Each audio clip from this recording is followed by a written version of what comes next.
నమస్కారం. వినిపించే కథల ఆత్మీయ శ్రోతలకు వెంపటి కామేశ్వరరావు సాదర స్వాగతం. ఈరోజు నేను వినిపించే 174వ కథ VK174 డాక్టర్ DNV రామశర్మ గారి కథ మనసు పలికే ప్రణయ గీతం. రచయిత డాక్టర్ DNV రామశర్మ గారు వినిపించే కథల శ్రోతలకు పరిచితులే. గతంలో నేను వినిపించిన 94వ కథ రమణీయం, 113వ కథ ఓ 4 రోజులు వారి కథలే కదా. ప్రఖ్యాత విద్యాసంస్థ బిట్స్ పిలానీలో గ్రాడ్యుయేషన్, MS, MBA, PGDM వగైరా విద్యార్హతలతో ప్రముఖ ప్రైవేట్ సంస్థలో వృత్తిరీత్యా ఉన్నతాధికారి వారు. మరి ప్రవృత్తి సాహిత్యం, సమాజ సేవ. కవిత, కథ, నవల, పద్యం, గజల్, త్రిపదల వంటి వివిధ సాహిత్య రచనా ప్రక్రియల్లో ప్రవీణులు. వారి మొట్టమొదటి కథకు కాకినాడ సాహితీ సమాఖ్య వారి రాష్ట్ర స్థాయి పోటీల్లో ప్రథమ బహుమతి లభించింది. మొదటి గజల్కు నెలవంక నమలీక వారి కలహంస పురస్కారం, మొదటి హాస్య కవితకు ఆంధ్రభూమి వారి ప్రథమ బహుమతి, గాంధీజీపై వ్రాసిన వారి మొదటి దీర్ఘ కవితకు తృతీయ బహుమతిగా 20,000 రూపాయల బహుమతి, స్వాతి కథల పోటీల్లో మొదటి కథకు 10,000 రూపాయల బహుమతి, మరిన్ని ఇతర బహుమతులు, నవ్యలో వరుసగా కథలకు 5,000 రూపాయల బహుమతులు, మరికొన్ని పురస్కారాలు వారిని వరించిన బహుమతుల్లో కొన్ని. ఇంతవరకు 4 పుస్తకాలు వెలువరించారు. సాహితీ గ్రూపుల్లో అడ్మిన్గా ఔత్సాహిక రచయితలకు ప్రోత్సాహం అందిస్తూ కథల పోటీలు నిర్వహిస్తూ సాహితీ సేవ చేస్తున్నారు. దండెం రాజు ఫౌండేషన్, G3 సర్వింగ్ హ్యాండ్స్ సంస్థల స్థాపక నిర్వాహకులుగా నిస్వార్థంగా చేస్తున్న అనేక సామాజిక కార్యక్రమాలు వారి సమాజ సేవాభిలాషకు నిదర్శనాలు. అందరి రచనలను చదవటం, ఇతరులను ప్రోత్సహించటం వారికి ఎంతో ఇష్టం. వారి కథ మనసు పలికే ప్రణయ గీతం వినే ముందు కథ గురించి ఏమంటారో రచయిత మాటల్లోనే విందాం. నమస్కారం అండి. నా పేరు DNV రామశర్మ. ప్రస్తుతం డెహ్రాడూన్లో ఉంటున్నాను. మంచి కథలు చక్కగా చదువుతూ అందరికీ పరిచయం చేస్తున్నారు కామేశ్వరరావు గారు. నిజంగా వారు ధన్యులు. ఈ ఛానల్ నుంచి మీరు వినబోతున్న మరొక కథ నా కలం నుంచి వచ్చింది. ఎంతోమంది అభిమానాన్ని పొందింది. కథలు అనేవి జీవితంలోని ఒక భాగం. మనం చూస్తున్న, మనకు కనిపిస్తున్న అనేక విశేషాలు కథారచనలోనే తొంగి చూస్తూ ఉంటాయి. అటువంటి ఒక సంఘటనను తీసుకొని రాసినటువంటి కథ, బహుమతి పొందిన కథ మీ అందరికీ నచ్చుతుందని, అందరూ చక్కగా విని ఇందులో ఏదన్నా చిన్న తప్పులు ఒప్పులు ఉంటే నాకు తెలియజేస్తారని, సూచనలు ఇస్తారని కోరుకుంటూ మీ అందరికీ నా హృదయపూర్వక నమస్సులు. ఇక కథలోకి వెడదాం.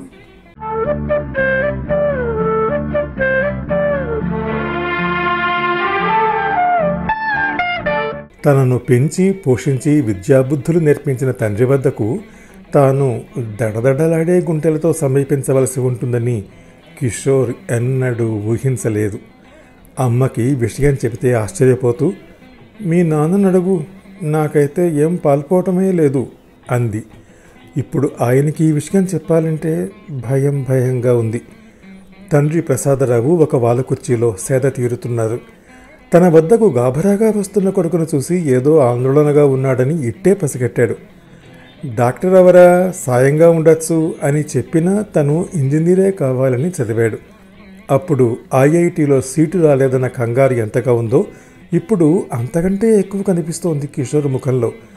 అప్పుడు IIT కాకపోయినా నిరుత్సాహపడక తన మాట విని NITలో చేరి టాపర్గా నిలిచి గోల్డ్ మెడల్స్తో తన పేరు నిలిపాడు కిషోర్. ముఖ్య విషయాలు అన్నిట్లో తన సలహా తీసుకుంటాడు. ఇప్పుడు ఏమైందో అంతగా? నాన్నగారు అంటూ పక్కనే ఉన్న కుర్చీలో కూర్చున్నాడు. ఆఫీసు నుంచి వస్తున్నావా? ఇంత లేట్ అయింది. అవును నాన్నగారు, వస్తూ రవీంద్ర భారతికి వెళ్ళాను. మరి అంత కంగారెందుకు? నీకు ఇష్టమైన సాహితీ కార్యక్రమానికే వెళ్ళుంటావు. నిన్న పేపర్లో వచ్చిన న్యూస్ చూశారుగా, శారద పేరు పులిట్జర్ పురస్కారం సందర్భంగా ఇక్కడ ఆత్మీయ సత్కారం చేశారు తనకు, చెప్పాడు కిషోర్. ఓ శారద, అవును, టీవీలో చూశాను. వికలాంగురాలు, అంత కష్ట జీవితంలోనూ పట్టు విడవని ఆదర్శం. పెరాలసిస్ బాధితురాలైనప్పటికీ తను అనుకున్న లక్ష్యం సాధించిన తీరు అభినందనీయం. మీడియా కూడా అనేక కోణాల్లో విశ్లేషించింది. అవును నాన్నగారు, పుట్టడమే పక్షపాతంతోనట. కన్న తల్లి కూడా కాన్పపుడే చనిపోయింది. కన్న తండ్రి మరో పెళ్లి చేసుకోకుండా అత్యంత ప్రేమానురాగాలతో ఆడపిల్లను పెంచాడు. తన కలలను సాకారం చేసుకోవడంలో ప్రముఖ పాత్ర వహించాడు. వివరాలు ఉత్కంఠంగా చెబుతున్నాడు కిషోర్. ఆలోచనలో పడ్డాడు ప్రసాదరావు. పసికందులు అలా ఎలా పుడతారు? అడిగాడు కిషోర్. డెలివరీ సమయంలో ఎన్నో జాగ్రత్తలు తీసుకున్నా ప్రసవ సమయంలో బిడ్డ బ్రెయిన్కు ఆక్సిజన్ అందడంలో ఏవైనా పొరపాటు జరిగితే పెరాలసిస్ రావచ్చు. 1000 కేసుల్లో ఏ ఒక్కటో అలా దురదృష్టవశాత్తు అవుతుంది, అనుభవంతో చెప్పాడు ప్రసాదరావు. ఇంతకీ నీకెందుకు కంగారు? అసలు విషయం ఏమిటి అని అడిగాడు ప్రసాదరావు. నాన్నగారు, నేను ఆ శారదను పెళ్లి చేసుకోవాలనుకుంటున్నాను. తనతో నాకు కొద్ది రోజులుగా పరిచయం ఉంది. ఆమెతో జీవితం పంచుకోవాలనిపించింది. అసలు విషయం చెప్పాడు కిషోర్. తండ్రి ఆశ్చర్యంతో చూసి, పక్షపాతంతో ఇబ్బంది పడుతున్న ఆమెతో అసలు ఎలా? ఆ అభిమానం ఎంతకాలం ఉండగలదు? స్త్రీ పురుష సహజమైన అన్యోన్యత ఎంత మాత్రం సాధ్యం కాకుండా వివాహబంధం ఎలా నడుస్తుంది? ఎందుకంత సాహసం చేస్తున్నావు? నీ కోరిక చాలా విచిత్రంగా ఉంది అన్నాడు. మనస్సు ముఖ్యం అనుకున్నాను అన్నాడు కిషోర్. నిట్టూర్చాడు తండ్రి. కొడుకును నమ్మలేనట్టు చూశాడు. జీవితం నిస్సారమవుతుంది. ఏ వయసుకు ఆ వయసు కోరికలు తీరవలసిందే. ఇప్పుడున్న అభిమానం, ఆదర్శం అటు తర్వాత ప్రాక్టికల్గా నడవదు. క్రమంగా మాసిపోతుంది. నీవు తట్టుకోలేవు అన్నాడు. మీ సందేహం సహజమే నాన్నగారు, కానీ నా ఆదర్శాలు, నా విధి విధానాలు మీకు తెలిసినవే కదా. ఎంతమందికో ఉచిత సేవలు అందించిన మీ నుంచే మంచి మాట అంటే ఏమిటో నేర్చుకున్నాను అన్నాడు కిషోర్. అయితే నీ డెసిషన్ ఫైనల్గా ఏమిటి? నేను శారదతో మాట్లాడాను. తనను ఒప్పించడానికి సమయం పట్టింది. మీరు అంగీకరిస్తే చాలు. ఈ విషయం ఎలా మీతో చెప్పాలో అనే కంగారుగా ఉన్నాను. నేనోసారి శారద తండ్రి గారితో మాట్లాడచ్చా అన్నాడు ప్రసాదరావు.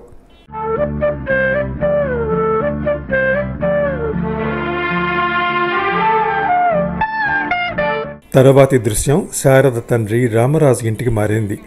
ఇంటికొచ్చిన కిషోర్కి ప్రసాదరావు గారికి ఎదురొచ్చి లోపలకు ఆహ్వానించాడు పంచకట్టులో ఉన్న రామరాజు. వారొస్తున్నారని ప్రత్యేకంగా ఇంటిని అలంకరించిందేమీ లేదు. శారద మనసులా స్వచ్ఛంగా, అందంగా ఉంది ఆ ఇల్లు. చిన్నదైన ఇంటి గోడలకు శారద వేసిన పెయింటింగ్స్ ఆకర్షణీయంగా ఉన్నాయి. ఓ అల్మారా నిండా పుస్తకాలు గమనించాడు ప్రసాదరావు. ప్రసాదరావు గారిని చాలా కాలం కిందట ఎక్కడో చూసినట్టు రామరాజు కనిపిస్తోంది. కాలికి స్వింగ్ అమర్చుకుని కుంటుతూ హ్యాండ్ స్టిక్తో వచ్చి ఒక చేత్తో నమస్కరించింది శారద. ఒకవైపు ఒక కాలు, చేయి పక్షవాతం. ఆ పక్షవాతం ఎక్కడ అడ్డురానట్టుగా కనిపిస్తోంది శారద చెరగని చిరునవ్వుతో. అందమైన సంస్కారమైన అమ్మాయిగా కనిపించింది. తన తండ్రికి రామరాజును శారదను పరిచయం చేశాడు కిషోర్. రామరాజుకు కిషోర్ తెలుసు. శారద పెయింటింగ్స్ ఎగ్జిబిషన్స్కు వచ్చేవాడు. మీరేం చేసేవారు అడిగాడు ప్రసాదరావు. వ్యవసాయం ఇప్పుడది లేదులేండి. ఉన్న 2 ఎకరాలు ఈ బిడ్డ పుట్టినప్పుడే అమ్మేయవలసి వచ్చింది. నిజం చెప్పాలంటే నేను నా కూతురు శారద నీడలో బతుకుతూ ఉన్నాను చెప్పాడు రామరాజు. ఈ అమ్మాయి ఒక్కతే సంతానమా అడిగాడు ప్రసాదరావు. మా పెళ్ళైన 7 ఏళ్లకు కవలగా పుట్టింది శారద. డాక్టర్లు ఎంత ట్రై చేసినా కాన్పు కష్టమవడంతో పురిట్లోనే ఒక కవల శిశువు చనిపోయింది. చాలా క్లిష్ట పరిస్థితుల్లో భార్య సీత కూడా నన్ను ఒంటరి చేసి పైకెళ్ళిపోయింది. పక్షవాతంతో పుట్టిన శారదను ఇంకెవరూ జాగ్రత్తగా చూసుకోలేరని రెండో పెళ్లి చేసుకోకుండా తనని కంటికి రెప్పలా చూసుకుంటూ వస్తున్నాను. కళ్ళు ఆర్ద్రతతో నిండాయి చెప్తున్న రామరాజుకు. శారద పెయింటింగ్స్ సాహిత్యంలో అత్యంత ప్రావీణ్యత తెచ్చుకుని శారీరకంగా వికలాంగురాలైన మానసికంగా శక్తిమంతులమని స్ఫూర్తిని నింపి తను రాసిన పుస్తకానికి మహత్తరమైన సాహితీ పురస్కారమే అందుకున్న శారద చాలా గొప్ప కూతురు. మీరు చాలా అదృష్టవంతులు అన్నాడు ప్రసాదరావు. అవును, శారద గొప్ప తనయ. అయినా గర్భం నుండి బయటపడుతూనే ఓ పసిగుడ్డు పక్షవాతంతో హింసపడటం ఏమిటి? పగవాడికి కూడా ఇలా జరగకూడదు. కిషోర్కు చెప్పినట్లే రామరాజుకు ఆ పెరాలసిస్కు కారణాలు చెప్పి సముదాయించాడు ప్రసాదరావు. శారదను తన కొడుకు కిషోర్ ఇష్టపడుతున్నాడని, వివాహం చేసుకోదలుచుకున్నాడని రామరాజుతో ప్రస్తావించాడు. రామరాజు మొహంలో నిబిడాశ్చర్యం. మా అమ్మాయినా? నమ్మలేకడిగాడు రామరాజు. అవును, మీ అమ్మాయికి ఉన్న ప్రతిభా పాఠవాలకు మా వాడు ఆకర్షితుడయ్యాడు.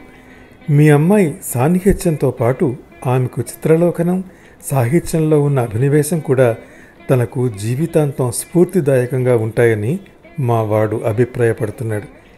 ఇది జాలిగా మాత్రం కాదు, జీవితాన్ని పంచుకోవాలనే మంచి ఉద్దేశం చెప్పాడు ప్రసాదరావు. శారీరకంగా లేని ఆకర్షణ ఇతర అంశాల మీద పెంచుకుంటే ఆ ఆకర్షణ ఎంతకాలం ఉండగలదు చెప్పండి? తాను అన్ని పనులు చేయలేదు. రేపు విషమ పరిస్థితి ఎదురవుతే మా ఆవిటమ్మాయి ఏమవుతుంది? నన్ను తప్పుగా అర్థం చేసుకోవద్దు, బెట్టు చేస్తున్నానని భావించవద్దు. తండ్రిని కదా, కాస్త భయం అన్నాడు రామరాజు. మీరు అలా అనుకోవటం భావ్యమే. తాను అవిటి అని అనడమే తప్ప తనకున్న మానసిక శక్తి సామర్థ్యాలు ప్రశంసనీయం. మా వాడంటే మీ అమ్మాయికి ఇష్టమే చెప్పాడు ప్రసాదరావు. శారద వైపు చూశాడు రామరాజు. అవును అన్నట్టుగా సిగ్గుతో తల ఊపింది. కిషోరు నిజమైన మానవతావాది. తన సాహచర్యంలో ఎటువంటి దురాలోచన కానీ మోసపుతనం కానీ ఇసుమంతైనా లేదు. చాలా ఆలోచించే తనకు ఇష్టమని చెప్తున్నాను అన్నది శారద.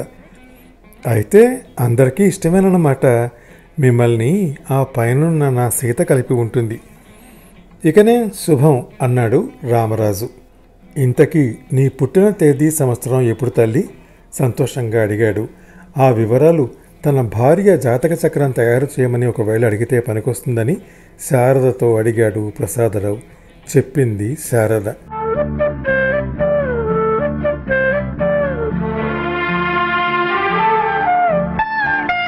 తను ఇంటికి రాగానే హాబీగా ఉంచుకున్న కేసు డైరీలోంచి 25 సంవత్సరాల క్రితం 1997 నాటి తన కేసు డైరీ వెతకటం మొదలుపెట్టాడు డాక్టర్ ప్రసాదరావు. శారద పుట్టిన తేదీ నాటి పేజీలు తెరిచాడు. రామరాజు, సీత ఆ మెడికల్ షీట్ దొరికింది.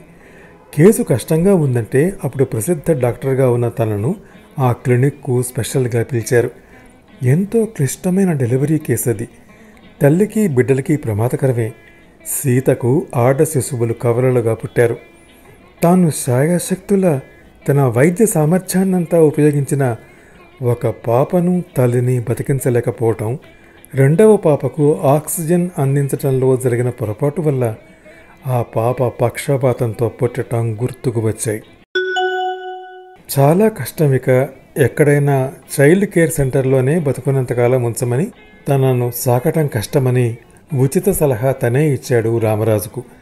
అంత బాధలోనూ లేదండి, ఈ పాపను ఎన్ని ఆటంకాలు వచ్చినా సరే నేనే పెంచుతాను అన్న రామరాజు మాటలు, అతని సాహసం ఇప్పుడు గుర్తుకొస్తున్నాయి.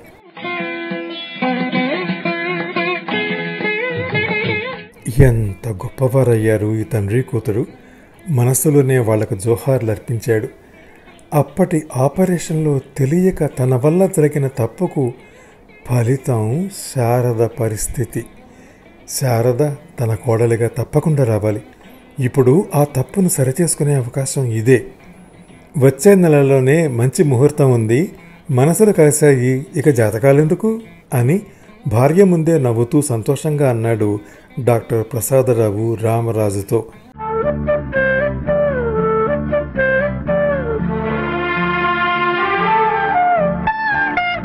తన సీతకు ఆపరేషన్ చేసి ఒక బిడ్డనైనా కాపాడిన డాక్టర్ ఈయనే అని గుర్తొచ్చిన రామరాజు మనసులోనే నమస్కరించాడు.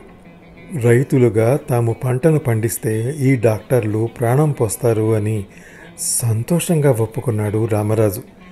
కిషోర్ శారద కళ్ళల్లో ఆనంద బాష్పాలు రాలాయి.